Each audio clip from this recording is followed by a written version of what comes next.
আসসালামু আলাইকুম প্রিয় দর্শক ভাই বোনেরা, আপনারা যে যেখান থেকে আমার ভিডিও দেখছেন, আশা করি সবাই অনেক অনেক ভালো আছেন। সবাইকে আমার গার্ডেন চ্যানেলের পক্ষ থেকে জানাই অনেক অনেক শুভেচ্ছা ও ধন্যবাদ। যারা আমাকে সাপোর্ট করছেন তাদেরকে আমি স্পেশালি ধন্যবাদ জানাচ্ছি। আর যারা আজকে আমার প্রথম ভিডিও দেখছেন তাদের কাছে একটা রিকোয়েস্ট, আপনারাও যদি সবজির বাগান এবং ফুলের বাগান করে ভালোবাসেন তাহলে অতি অবশ্যই আমার চ্যানেলটাকে সাবস্ক্রাইব করে দিয়ে আমাকে এগিয়ে যেতে সহায় করবেন। আর ভিডিও পছন্দ হলে অবশ্যই একটা লাইক দিতে ভুলবেন না। শীতের বাগান ফুল সবজি ভরপুর দেখলে মনটা আনন্দে ভরে ওঠে। খুবই ভালো লাগে যখন নিজের হাতের গড়ে ওঠা সবজি বাগানটাকে দেখি। আর এই অবস্থায় এই সময়টায় এখনও আমার কাছে ফুলকপির কিছু ছোট ছোট চারা রয়ে গেছে। যদিও অনেকগুলো লাগিয়ে দিয়েছি, কিন্তু সেগুলো নষ্ট করতে ইচ্ছা যায় না, তাই যেখানে জায়গা পাচ্ছি সেখানেই ফুলকপির চারা বসিয়ে দিচ্ছি। তাই ছোট্ট একটা মাটির টবে মাটি রেডি করেছি গোবরের সার দিয়ে, তারপরে দেখুন এই গাছটা বসিয়ে দিচ্ছি। অনেকগুলো ফুলকপির চারা আমার কাছে এসেছিল, আর একটা চারাও আমি এমনিতে রাখিনি, যেখানে যেখানে পেরেছি সবগুলোকে বসিয়ে দিয়েছি। তারপরে জল দিয়ে ভালো করে ভিজিয়ে রেখে দিলাম একটু ছায়া জায়গাতে, কালকে এসে রৌদ্রের জায়গাতে দেব।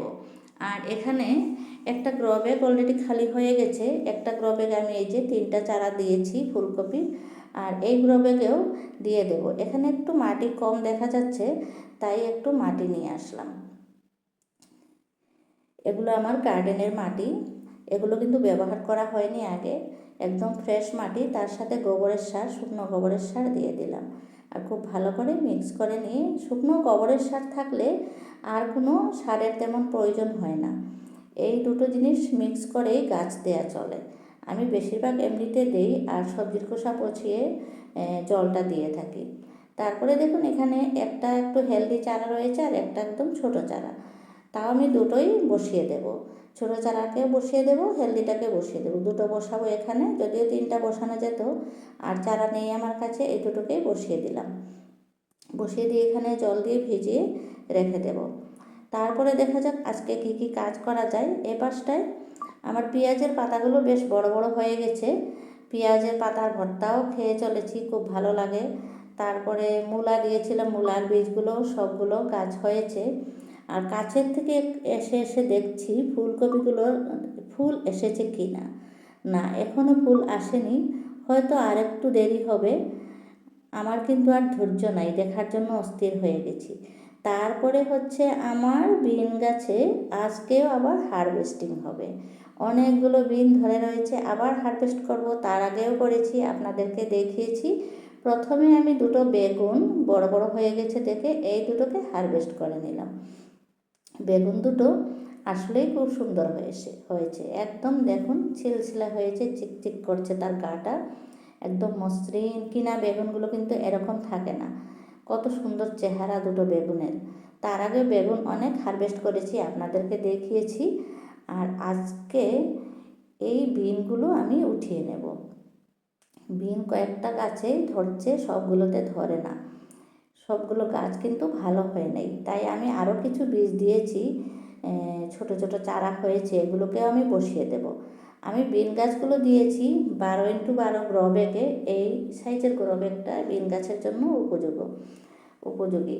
আপনারাও দিতে পারেন, 12x12 গ্রো ব্যাগ থাকলে বিন গাছ দিতে পারেন। আমার বিন গাছগুলো মোটামুটি ভালোই হেলদি হয়েছে। আর রোদ্রের কিন্তু খুব প্রয়োজন, বিন গাছ দিলে রোদ যেখানে বেশি হয় ঠিক সেখানেই রাখবেন। খুব রৌদ্র চাই কিন্তু গাছটা, আর জল কম চায়। জলটা ধনিয়া পাতার মতন ছিটিয়ে ছিটিয়ে দিলে হয়, জলটা একদম ভাসিয়ে ভাসিয়ে দিতে হয় না।